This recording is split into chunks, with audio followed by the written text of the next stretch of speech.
Resident Evil 5 is a game that may not be very well known for its monster design. If I'm honest, a lot of enemies are just updated versions of things that we've seen previously in the series. However, that doesn't mean that the game doesn't have a few standouts in terms of memorable enemy types. So I figured let's celebrate a few of those standout creatures in a list of some of the more memorable and interesting from the 5th game. Now keep in mind that this is my list, and as such will probably differ from yours, so feel free to share yours in the comments below. All that being said, let's go ahead and kick this list off with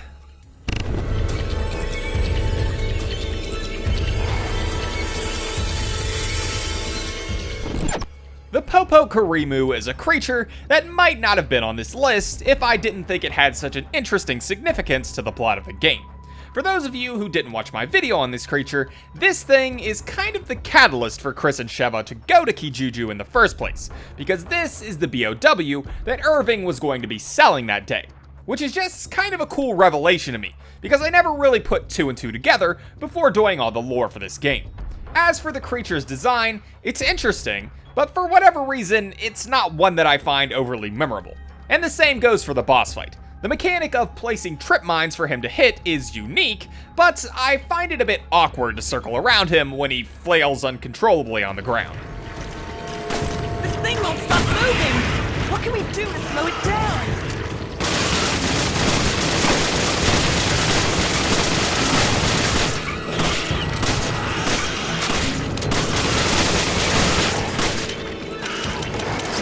Give me a grenade.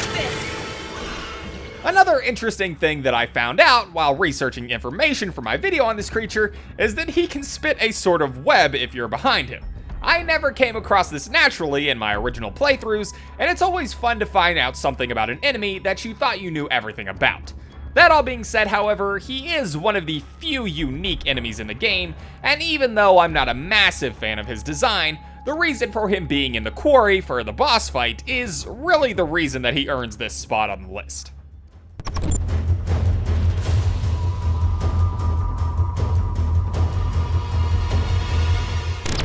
The Executioner is probably the most recognizable enemy in this game, which is funny because he appears only once in the very beginning and isn't seen anymore after that. Yet, despite his minimal face time or even backstory, he's kind of the most iconic thing in this game in terms of being exclusive to this game. He was the box art for Resident Evil Mercenaries 3D on the Nintendo 3DS, and he even got a spot on the silver screen in the Resident Evil movies.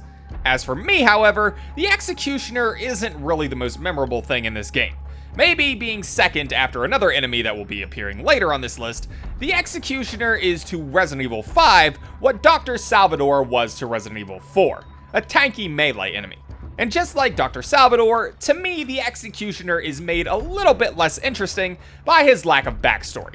I mean, the guy with the megaphone gets more backstory than the Executioner if you read Adam's blogs, which is kind of just really weird to me. All that being said, however, he's still an interesting enemy and has a great design. He just looks super powerful and quite intimidating. Not to mention, he sets the tone very early in the game that these enemies will be brutal. So, for these reasons, he takes the number 4 spot on this list.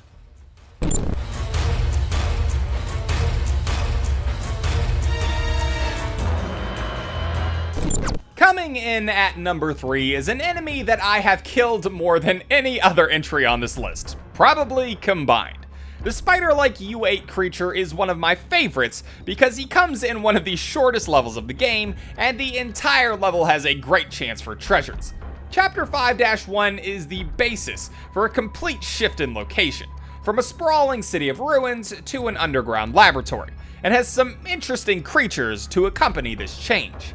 U8 comes at the end of this level, seemingly out of left field, and even knowing his lore and where he supposedly came from, it's still kind of weird to see him around.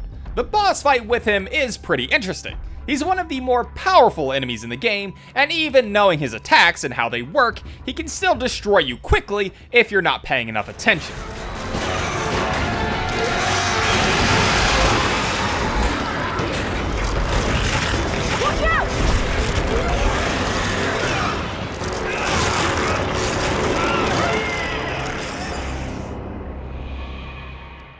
The main reason that I like this thing would be, I guess, what you'd describe as the legacy that he continues. Although it doesn't really seem to be confirmed in the information that we're given in the game, it seems like U8 is a continuation of the legacy of U3, one of the most interesting enemies from Resident Evil 4. It's just a really interesting connection that ties the creature into the series in a way that I didn't really expect, but I'd like to see further expanded upon. So for that reason and all the others, U8 takes this spot on the list.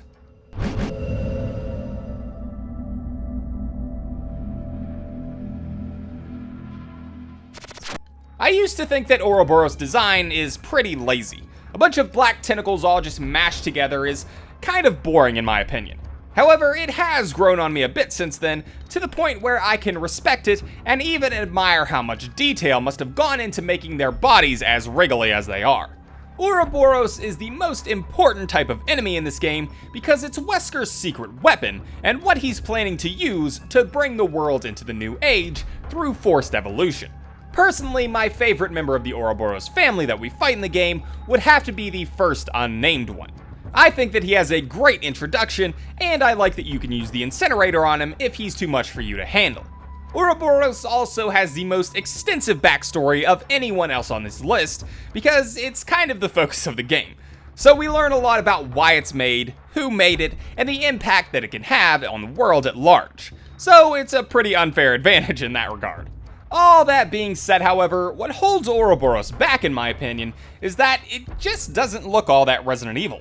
Ouroboros has to be one of the weirdest viruses because this one just seems to give you external tentacles in its purest form, whereas most other viruses that we've seen will go into your body and change it in some way. It's an odd and interesting virus, and I know that it's also in Revelations 2, so I'm hoping whenever I dig into that game at some point, I'll get even more insight into what exactly was going on with this virus and enemy type. Ouroboros, it's not death, it's power!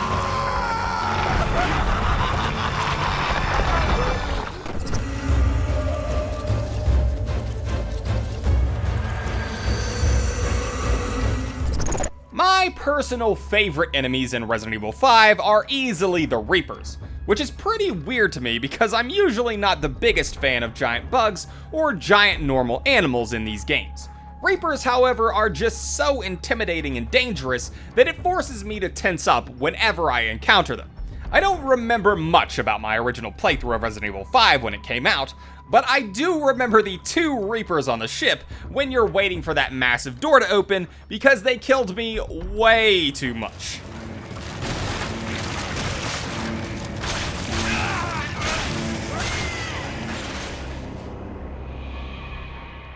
One of the things that really helps these enemies stand out, and what probably gets me killed the most, would have to be their ability to distort the view around them.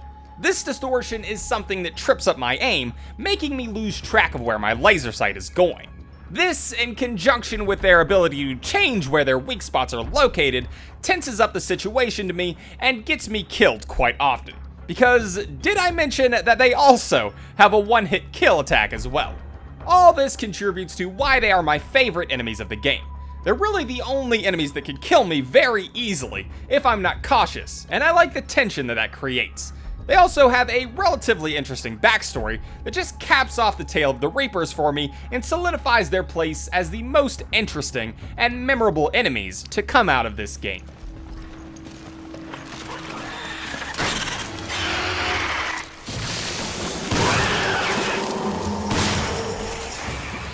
But that's my list. Let me know what you think in the comments down below. I should also mention that I didn't really consider Irving or Wesker in this list because I see them more as characters than enemies. Ouroboros will infect some characters, but once they've transformed, they don't really have a personality anymore. So I don't really consider them to be characters once they become subservient to the virus. All that being said, however, I hope you enjoyed this video, and I hope to see you all in the next one.